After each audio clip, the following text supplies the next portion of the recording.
오늘 우리에게 주시는 하나님의 말씀은 역대하 7장 1절부터 3절까지의 말씀입니다. 역대하 7장 1절부터 3절까지의 말씀입니다. 우리 한 목소리로 오늘 우리에게 주신 하나님의 말씀 읽도록 하겠습니다. 시작. 솔로몬이 기도를 마치니 하늘에서 불이 내려와 번제물과 제물들을 살라버렸고 주님의 영광이 그 성전에 가득 찼다. 주님의 영광이 주님의 성전에 가득 찼으므로 제사장들도 주님의 성전으로 들어갈 수가 없었다. 이렇게 불이 내리는 것과 주님의 영광이 성전에 가득 찬 것을 보고 이스라엘 모든 자손은 돌을 깎아 포장한 광장에 엎드려 경배하며 주님께 감사하여 이르기를 주님은 선하시다. 그 인자하심이 영원하다 하였다. 아멘. 우리에게 주신 하나님의 말씀입니다. 네, 귀한 찬양 하나님께 올려드린 우리 뉴셀라 성가대에게 박수 한번. 네, 감사합니다. 아는 찬양이어서 그런지 더 은혜롭네요. 자, 할렐루야. 할렐루야. 좀 우리 웃으면서 인사해볼까요? 할렐루야. 네, 아멘. 억텐을 올려야지. 억텐을 올리다가 진짜 찐텐이 되는 법입니다. 다시 한번 인사해봅시다. 할렐루야. 아멘. 감사합니다. 오늘도 예배 가운데 나온 우리 사랑하는 도남동 교회 중고등부 친구들 주님의 이름으로 환영하고 축복합니다. 오늘도 예배 시간을 통해서 하나님을 알아가는 기쁨과 감사가 넘쳐날 수 있는 예배가 되기를 소망합니다. 근데 조 선생님 말하고 있는데 지금 당신의 시선은 어디를 보고 있는 것이죠? 네, 앞이죠. 근데 당신은 피아노를 보고 있는 것 같은데 나를 보세요. 나. Look at me. 오케이. 네, 여러분 시험 좀 어떻게 끝났나요? 아니면 지금 아직 다음 주면 끝나죠? 우리 끝난 애들도 있고 아직 지금 다음 주가 이제 마지막인 애들도 있고 뭐 유린이는 이미 이제 뭐 사회인이라고 들었고. 네, 여러분 조금만 인내하고 견디십시오. 우리가 희망을 가질 수 있는 이유가 있습니다. 뭘까요? 곧 있으면 우리에게 자유가 선포가 되는데, 네, 목요일부터인가? 금요일부터인가? 개천절. 금요일부터죠. 금요일부터 해서 금, 토, 주일, 그리고 월, 화, 수, 목까지 쉬는 걸로 알고 있습니다. 무려 7일이죠. 진짜 할렐루야죠. 할렐루야. 그거를 바라보면 우리가 오늘의 삶 속에서 또 견디고 소망을 할 수 있는 거죠. 그래서 여러분이 지금 좀 피곤하고 또 지치겠지만 좀만 좀 파이팅 했으면 좋겠습니다. 그래서 학생으로부터의 그런 어떤 본분 다 하시고 또 좋은 결과도 있으면 더 좋잖아요. 그죠? 좋은 결과와 함께 또 이 추석 기간에 또 안식을 얻고 그것을 또 바라보면서 오늘도 이 말씀 가운데 기쁨으로 좀 나아갈 수 있는 여러분이 됐으면 좋겠습니다. 아멘? 용민이 아멘? 네, 좋습니다. 오늘 말씀 이제 들어가 보도록 하겠습니다. 여러분 오늘날 우리의 신앙에 있어서 가장 최대의 빌런이 뭘까요? 여러분이 생각하는 신앙생활을 우리의 신앙생활을 위협하는 최대의 빌런, 악당, 사탄 마귀. 아까 예빈이가 사탄 마귀를 얘기했는데 사실 맞아요. 사탄 마귀죠. 네, 나쁜 놈. 또 뭐가 있을까요? 뭐 여러 가지 여러분의 마음속에서 떠오르는 뭐 죄들이 있겠죠. 은밀한 죄들이 뭐 있을 수도 있고. 근데 전사님은 사실 그게 파생되는 게 다 하나에서 비롯되는 것 같아요. 때려봅시다. 익숙함. 전사님이 언젠가 신앙의 권태기라는 설교를 했을 때 이런 말을 한 적이 있습니다. 우리는 익숙함에 속아 소중함 잃을 때가 참 많은 것 같아요.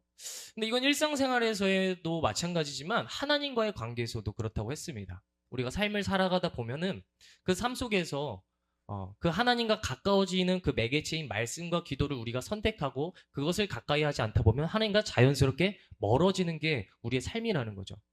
오늘 여러분이 한번 생각해 보십시오. 하나님과 나와의 관계를 멀어지게 하는 내 신앙생활을 방해하는 요소가 과연 뭘까?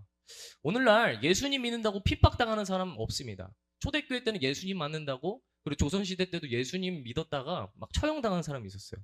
근데 여러분 오늘날에는 예수님 믿는다고 처형당한 사람 없죠? 혹시 집에서 뭐 내가 교회 가면은 총 맞는다든지 뭐 살해를 당하는 위협에 놓여 있다든지 그런 분 계십니까? 네, 안 계실 것이라고 생각을 합니다. 그렇죠? 네, 그렇다는 거죠. 우리는 하나예요. 내 삶 속에서 그냥 살아가다 보니까 말씀과 기도를 또 가까이 안 하다 보니까 자연스럽게 하나님으로부터 마음이 떠나가는 거죠. 그래서 이제는 그냥 뭐 교회 가면 가는 거고 귀찮으면 안 가고 그런 어떤 뭔가 올바른 신앙생활이라고 말하기가 좀 어렵기도 한 그런 뭔가 무미건조한 그런 신앙생활을 할 때가 정말 많은 것 같다라는 겁니다. 근데 이게 오늘날 청소년기의 대부분에서 보여지는 문제점인 것 같아요. 자, 여러분, 그렇다면 그런 우리가 예배 가운데 나와야 하는 이유는 뭘까요? 그럼에도 불구하고 우리가 예배에 나와야 하는 이유. 전사님은 그럴수록 여러분이 예배에 나와서 이 자리에 앉아 닥치고 앉아서 말씀을 일단 들어야 된다고 생각을 합니다. 왜 그럴까요? 여러분, 하나님과의 우리의 관계는요, 우리가 노력한다고 해서 우리의 능력으로 뭔가를 한다고 해서 절대로 뭔가 이렇게 할 수 있는 게 아닙니다. 결국 그러니까 우리 스스로 뭔가 그 마음을 다시 하나님께로 돌이킬 수 있는 능력이 스스로에게 없다는 거예요. 우리가 하나님께 온전히 나아가고 그 마음을 회복할 수 있는 능력의 자리는 결국에 이 말씀의 자리에서 시작되기 때문입니다. 예배에 앉아서 말씀을 들어야 하나님이 누구신지를 알고 그 말씀을 통해 하나님께서 오늘 나에게 주시는 메시지를 들어야 내 삶이 말씀을 적용하고 그로 말미암아 바뀌는 가능성이 생기는 거지. 예배 가운데 나와서 말씀을 듣지 않는데 어떻게 하나님과 가까워지겠습니까? 그러므로 전사님은 미안해요. 일단은 시작을 하면서 말을 조금 세게 한 것 같은데 일단은 오늘 말씀을 우리가 함께 들으면서 결국엔 우리의 입술에서 감사합니다 하나님. 우리가 이 예배 자리 가운데 늘 승리하겠습니다.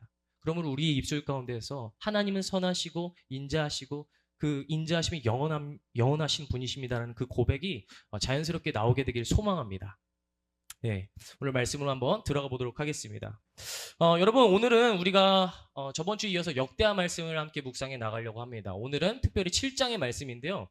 7장의 말씀의 줄거리는 되게 간단해요. 뭐냐면 솔로몬이 하나님께 7가지의 기도를 드렸는데 그 7가지의 기도의 불과 구름으로 응답하시는 하나님의 그 반응을 보여주고 있습니다. 여러분, 그렇다면 솔로몬이 무슨 기도를 드렸는지 좀 봐야겠죠. 솔로몬이 드렸던 기도는 되게 간단해요. 뭐냐면 우리가 사람이 삶을 살아가면서 자연스럽게 겪게 되는 어떤 경우의 여러 가지 경우의 수를 7가지의 기도로 드립니다. 물론 이때는 고대 시대였기 때문에 전쟁이라는 개념이 있었어요. 근데 오늘날 우리는 전쟁은 없죠. 그런 부분 참고해 주세요. 네, 그래서 솔로몬이 기도를 합니다. 그러니까 이런 기도를 하는 거죠. 하나님, 저희가 전쟁에 나갈 때 하나님을 찾게 되거든. 혹은 전쟁에서 패배해가지고 그들에게 막 끌려가서 포로로 끌려가게 될 때 하나님을 찾게 되거든. 혹은 내가 아플 때, 혹은 내가 힘들 때 여러 가지 기타 등등의 7가지 이 기도를 드려요. 그런데 여러분, 여기서 솔로몬의 기도 중에 우리가 한 가지 하나 기억했으면 하는 대목이 있어요. 그 모든 경우의 수의 상황 가운데 있을지라도 만일 우리가 성전을 향하여 기도하거든, 성전을 향하여 나아가거든, 하나님께서 우리의 기도를 들으시고 우리의 삶을 다스리시고 인도하여 주옵소서라는 기도를 드립니다. 이거 기억해 주세요. 성전을 향하여 기도하거든. 여러분, 그렇게 솔로몬이 기도를 했을 때 하나님께서 어떻게 하십니까? 그 기도에 응답을 하세요. 근데 그 응답을 어떻게 했다고 했죠? 뭘로 했다고 했죠? 아까? 불과 구름으로 하십니다. 여러분, 왜 하나님께서 하필이면 불과 구름이라는 어떤 그런 눈에 보이는 현상들로서 응답을 하셨을까요? 이것에는 대단한 아주 매우 뜻깊은 의미가 있는데 2가지가 있습니다.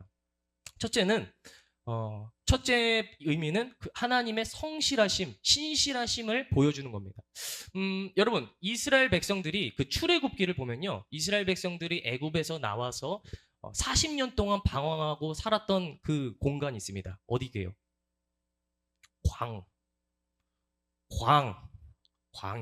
광야입니다. 근데 여러분, 이 광야는요, 특징이 있어요. 밤에는 온도가 어떨까요? 추워요. 엄청 추워요. 그럼 낮에는요? 엄청 더워요. 그게 광야입니다. 그런데 이 이스라엘 백성들이 그 광야의 생활을 하는데 무려 40년 동안 생활을 합니다. 근데 이때는 거대한 파라솔도 없고요. 뭐 이런 볼캡 같은 것도 없죠. 양산도 없고. 그럼 이 광야를 어떻게 걸어 다닐까요? 그래서 하나님께서 그 출애굽기에 있는 이스라엘 백성들을 인도하시는 때 썼던 방법이 이 바로 불과 구름입니다. 아까 말했죠. 낮에는 너무너무 더워요. 도저히 사람이 지나갈 수가 없는 길이에요. 그때 하나님께서는 그들에게 구름 기둥으로 함께 하세요. 구름으로 그들에게 그 그늘을 만들어 주시고 함께 하시면서 그들의 걸음을 인도하십니다. 그게 출애굽기에 하나님의 신실하심에 대해서 쓰여 있습니다. 그리고 또 뭐 있죠? 밤에는 너무너무 춥다 했어요. 그리고 심지어 광야에는 빛이 없습니다. 그러니까 밤이 되면 캄캄하고 추운 거예요. 그럼 그곳에서 하나님께서 그들을 어떻게 인도해내셨겠습니까? 불기둥이죠. 불을 하늘에서 내려주심을 통해 그 불기둥으로 그들의 그 갈 길을 밝히 비춰주시고 그 차디찬 그 몸을 그 불로서 따뜻한 온기로 데펴주시는 그런 하나님의 신실하신 인도가 출애굽기에 있다는 거죠. 근데 여러분, 그 불과 오늘 구름이 솔로몬이 기도했을 때 그 자리에 빵! 하고 임했다고요. 무슨 의미일까요? 내가 오늘 너의 기도를 들었다. 내가 앞으로도 너의 기도에 응답하고 신실하게 인도할 것임 내가 약속하마. 하나님의 그 기도에 대한 응답, 그것이 오늘 이 구름과 불의 첫 번째 의미입니다. 자, 근데 두 번째 의미가 있어요. 조원사님이 오늘 이 말씀을 묵상하다가 이 의미를 깨닫고 묵상하게 되면서 와, 찡하더라고요. 아, 맞지. 하나님께서 우리의 삶 가운데 작동하시는 원리와 섭리가 이런 거였지 하고 조원사님 오늘 말씀을 묵상하다가 뭔가 망치로 쾅 하고 맞은 기분을 들었습니다. 여러분, 이 불과 구름엔 또 다른 의미가 있습니다. 여러분, 불을 한번 먼저 생각해 볼게요. 불에는 크게 세 가지의 특징이 있습니다. 세 가지의 특징. 뭐가 있을까요? 불 하면 떠오르는 느낌이 뭐죠? 모든 것을 어떻게 합니까? 태웁니다. 모든 것을 태우는 속성이 있습니다. 자, 두 번째. 불 하면 또 어떤 느낌이 떠오릅니까? 불. 뜨겁죠. 네, 뜨겁죠. 네, 그러면 우리가 일상생활 가운데서 불을 쓴다고 생각해 보십시오. 불 언제 쓰죠? 요리할 때. 뭔가 냉동식품 같은 것들을 끓이고, 그죠? 녹여낼 때. 차가운 것들을 녹여내는 성질이 있습니다. 그게 불의 두 번째 속성입니다. 자, 세 번째. 뭐가 있을까요? 어두움 가운데 캠프파이어를 팍 해보세요. 어떻게 될까요? 주위가 밝아져요. 불에는 빛의 속성이 있습니다. 어두움을 밝혀내는 빛의 속성이 있습니다. 이 세 가지의 특징이 불에 있어요. 근데 여러분, 오늘 솔로몬이 하나님께 뭐라고 기도했죠? 우리의 삶의 모든 그 경우의 수 가운데 만일 우리가 하나님을 향하여 기도하거든, 성전을 향하여 나오거든 하나님께서 우리의 인생을 다스려 주시옵소서라고 말했을 때 하나님이 불로써 응답하세요. 그럼 여러분, 이게 무슨 의미인지 알겠어요? 오늘날 우리의 삶을 보면요, 이 솔로몬이 드렸던 기도와 똑같아요. 오늘날에도 물론 진짜 힘들어서 자신의 삶의 인생이 너무 어둡고 칙칙해서 교회 못 나오는 친구들이 있을 수도 있어요. 근데 우리 교회는 그런 친구도 좀 덜한 것 같아요. 그리고 반대로 이런 애들도 있겠죠. 야, 나 같은 게 무슨 뭐 하나님을 믿을 자격이나 있겠어. 나는 백날 하나님 맨날 쌩까고 맨날 말씀 듣다가도 도망가고, 응? 회개하고 온다고 했는데도 불구하고 맨날 똑같이 죄 지는데 나 같은 죄인이 뭐하러 교회를 다닐 수 있겠어? 나 같은 죄인을 하나님이 사랑하시기나 하겠어? 하는 마음 때문에 하나님께 나오지 못하는 부류도 있습니다. 세 번째 뭐죠? 아까 내가 말했던, 전도사님이 말했던 거. 이제는 하나님을 향한 그 열정과 마음마저 식어져 버려서 아주 차디찬 상태. 이제는 내 일상 가운데 하나님을 생각하지도 않고 그냥 예배 가기도 귀찮고 하나님도 귀찮고 다 귀찮아져 버린 상태. 그런 상태에 놓인 신앙생활 하는 사람들도 있다는 거죠. 우리는 이 신앙생활 가운데 다양한 이 부류 가운데 있다는 겁니다. 그런데 오늘 솔로몬의 기도는 무엇이죠? 만일 그런 상황 가운데 있을지라도 그들이 성전을 향하여 하나님께 기도하거든 하나님이 그들을 만지신다는 겁니다. 죄 가운데 있습니까? 내 죄 때문에 하나님께 가는 것이 너무나도 수치스럽고 부끄럽습니까? 상관없습니다. 하나님께서는 하나님의 불로서 여러분의 마음을 정결하게 하실 겁니다. 여러분의 죄의 문제를 예수 그리스도의 보혈을 통해서 여러분의 죄의 문제를 모두 다 해결하시고 다시금 빛된 자녀의 자리로 여러분을 초청하신다는 거죠. 그리고 여러분, 내 인생 가운데 그 어두움이 있습니까? 힘들고 괴롭고 그 고난 때문에 도저히 교회에 나갈 수가 없을 만큼 힘들고 지친 상태에 있는 자들이 있습니까? 걱정하지 마십시오. 그리스도께로 나오십시오. 하나님께 나올 때, 그 예배 가운데 있을 때 하나님의 그 광명의 빛이 여러분의 마음을 치유하실 것입니다. 그 예배를 통해서 하나님의 임재를 겪게 됐을 때 우리는 비로소 깨닫습니다. 아, 내 삶의 그 모든 고난과 고통과 두려움의 문제를 뛰어넘으시는 하나님의 평강이 예배 가운데 함께하는구나. 예배를 통해서 치유하고 예배를 통해서 자유함을 얻게 된 은혜를 여러분이 얻게 될 것입니다. 마지막으로 여러분, 더 이상 내 마음에 하나님을 향한 그 열정 자체마저 사그라든 분이 계십니까? 이제는 예배의 자리마저 사모가 되지 않는 자들이 계십니까? 그리스도께로 나오십시오. 그런 자들일지라도 예배 가운데 앉아있을 때, 기도 가운데 앉아있을 때 하나님의 은혜가 여러분을 압도하실 것입니다. 여러분의 차디찬 마음을 녹이시고 다시금 하나님의 자녀로서 부르시는 그 하나님의 사랑을 예배 가운데 우리가 누릴 수 있게 된다는 거죠. 구름은 무엇일까요? 구름은 구약시대 때부터 계속해서 상징적으로 나타나던 의미가 있어요. 하나님의 임재. 여러분이 기도할 때, 여러분이 예배 가운데 있을 때 어떤 마음으로 왔든 상관없습니다. 하나님이 이 예배 가운데 당신을 찾는 자녀들을 만나기 위해서 그 자리에 한결같이 있으신다는 분이시죠. 여러분, 오늘 말씀을 제가 묵상하면서 망치로 한 대 세게 탁 맞은 것 같은 기분이 들었습니다. 우리는 우리의 상황과 우리의 기분과 우리의 여러 가지 환경에 따라서 하나님을 믿고 말고 교회를 다니지 말지 이런 것들 수도 없이 고민합니다. 내가 교회 다녀도 될까?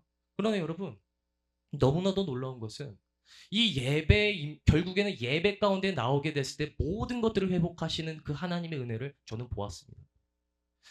저는 기억합니다. 우리가 언젠가 저번에 수련회를 가게 됐어요. 이 중고등부 애들과 우리가 수련회를 가게 됐는데 여러분 너무너무 재밌어요. 하나같이 다 왔을 때 그 마음의 동기가 다 각자가 달라요. 오합지졸이에요. 어떤 애들은 가면 예쁜 사람 있겠죠? 멋있는 사람 있겠죠? 뭐 이런 친구들도 있고 뭐 어떤 친구들은 그냥 가기 싫은데 부모님 억지로 그냥 끌려가서 에이 제길 내가 이런 날에 수련회를 가야 된다 이런 마음으로 오는 애들도 있었어요. 그리고 심지어 학원 엄마가 빼준다니까 개꾸라고 오는 애들도 있었어요. 아주 귀여운 브라더스가 있었는데 안경 쓰고 비슷하게 생긴 놈들. 네. 나한테 대놓고 말하더라고요. 전도사님한테 학원 빼준다고 해서 왔어요. 여러분, 이 전도사님이 그 모습을 보고 무슨 생각을 했겠습니까? 와, 오합지졸이다. 야, 이래가지고 은혜나 받을 수 있겠냐? 심지어 한 명은 온다고도 안 하고 계속 잠수 타다가 심지어 갑자기 수련회 시작했는데 연락 와서 저 혹시 가도 될까요? 이렇게 온 애들도 있어요. 여러분, 이게 하나님께서 보시기에 야, 진짜 니네 은혜 받을 만한 녀석들이고 컴온 이렇게 하실까요? 오합지졸로 보일까요? 오합지졸이죠. 도저히 이게 과연 은혜를 받으러 나가는 자들의 모습인가? 예배를 드리러 가는 사람들의 모습이 맞나 싶을 정도로 아주 말괄량이들이에요. 근데 여러분, 전도사님은 놀랐어요. 각자가 그런 경우의 수 가운데 각자의 상황과 각자의 그런 어떤 생각을 가지고 그냥 일단 예배의 자리로 나왔습니다. 근데 놀라운 것은 그 예배 속에서 하나님이 어떻게 일하셨을까요? 전도사님 그 결과를 봤습니다. 그랬던 놈들이 계속해서 떠들고 지들끼리 산만하고 그랬던 애들이 예배를 딱 드림과 동시에 그날 저녁 집회가 됐을 때 할렐루야. 전도사님의 그 이성적인 생각과 사고를 깨뜨리신 하나님의 은혜를 봤어요. 어떻게 됐을까요? 여전히 기도하고 있는데 그 기도 집중 못하고 남자애들 보고 여자애들 보고 학원 안 가니까 개꿀 핸드폰 만지고 이런 애들만 있었을까요? 아니요. 모두가 다 그 하나님의 은혜의 임재 앞에 압도됩니다. 나는 강요한 적이 없어요. 야, 기도해. 안 그러면 너 이번 수련회 실패하면 네 인생 쪽나. 이런 말 한 적도 없어요. 그런데 그들이 하나같이 그냥 찬양하다가 말씀 듣다가 기도하다가 하나님의 거룩한 임재 앞에 압도돼 버린 거예요. 내 상황이 어땠든 내가 여기에 왔던 동기가 어떻든 상관없어요.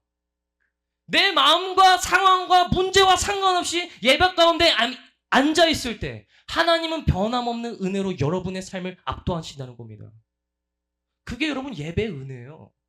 그래서 예배에 승리해야 하는 이유가 어떤 순간이어도 내가 예배 가운데 앉아 있어야 되는 이유가 거기에 있는 것입니다. 전도사님이 그거를 보면서 깨달았습니다. 그렇구나. 내 상황, 내 기분, 내 이런 거 중요하지 않구나. 예배 가운데 나온 데 있어서 그것이 나에게 걸림돌이 되진 않는구나. 결국에 내가 그 상황 속에서도 기분이 내키지 않더라도 동기가 어떻든 간에 이 예배 가운데 앉아서 말씀을 들을 때 결국 나를 변화시키시는 것은 하나님이구나라는 것을 저는 바라봤다는 거예요. 그래서 바라기는 여러분, 오늘 말씀을 좀 정리하겠습니다. 찬양팀 좀 나와주세요. 여러분의 삶 가운데 진짜 다양하죠. 좀 삶을 살아가다 보면은 우리의 기분 늘 오락가락합니다. 상황 때문에 슬플 때도 있고, 기분이 좋을 때도 있고, 우울할 때도 행복할 때도 있고, 화날 때도 있고, 뭐 기타 등등이에요. 우리는 늘 오락가락하는 인생을 살아갑니다. 그러나 여러분, 저는 삶은 늘 말했어요. 우리의 진정한 평안은 오로지 하나님께 있다는 것을 명심하십시오. 하나님의 자녀로서 살아갈 때 하나님께서 주시는 은혜와 그 축복을 가지고 살아갈 때 그곳에 진정한 자유함이 있다는 것을 여러분의 입술로 선언하십시오. 그렇게 믿음의 결단의 자리를 통해서 하나님을 선택하고 선택했을 때 여러분을 빚어가시고 바꿔가시는 하나님을 만나게 될 줄로 믿습니다. 오늘 말씀을 이제 마지막 부분을 보면은 솔로몬이 이 하나님의 임재를 예배 가운데 경험해요. 기도했을 때 하나님의 모든 것을 태우시는 이 불의 은혜, 내 모든 상황 가운데서 나를 압도하신 하나님의 은혜를 이 제사의 자리를 통해 경험했다는 거예요. 그래서 솔로몬은 하나님께 말합니다. 하나님 감사합니다. 하나님은 선하시며 인자하심이 영원하신 분이십니다. 무슨 말입니까? 실로 하나님은 그러신 분이세요. 하나님은 선하신 분이시기 때문에 죄악된 모습으로 하나님께 나아간다면 우리는 그분 앞에 감히 설 수가 없어요. 그러나 그분은 선하시나 인자하시죠. 인자하시기 때문에 계속해서 기회를 주시고, 넘어지더라도 기회를 주시고, 실패하더라도 기회를 주시고, 다시 그리스도의 양이 아니라 그리스도의 양아치처럼 살아도 기회를 주셔서 예배 가운데 끌고 오신 분이 하나님이라는 거예요. 근데 여러분, 그 인자하심이 만약에 일회성이면요, 예수 그리스도의 십자가의 은혜는 잊지도 않았어요. 여러분, 어차피 배신할 건데, 어차피 내가 얘를 위해서 십자가에 달려 죽어도 얘는 똑같이 그렇게 양아치처럼 살아갈 건데 왜 죽어요? 근데 그런 것들을 하나님의 사랑은 계산하지 않아요. 괜찮아. 그럼에도 불구하고 내가 예배 가운데 있을 때 내가 얘네들을 변화시킬 거니까. 하나님은 여러분을 끊임없이 믿어주고, 믿어줌을 통하고 인내함을 통해서 그 예수 그리스도의 십자가라는 사랑을 여러분에게 보이셨다는 거예요. 그래서 그 사랑은 영원하시다. 그렇습니다. 여러분, 우리가 믿는 하나님은 그런 분이십니다. 그는 선하시며 인자하심이 영원하신 분이십니다. 그러므로 모든 상황 가운데 있을지라도 늘 하나님을 선택하고 예배를 선택하고 말씀을 선택함을 통해서 하나님과 더욱더 친밀한 관계를 맺을 수 있는 여러분이 될 수 있기를 주님의 이름으로 축복합니다. 아멘. 오늘 들은 말씀을 기억하면서 함께 예수 피를 힘입어 찬양하겠습니다.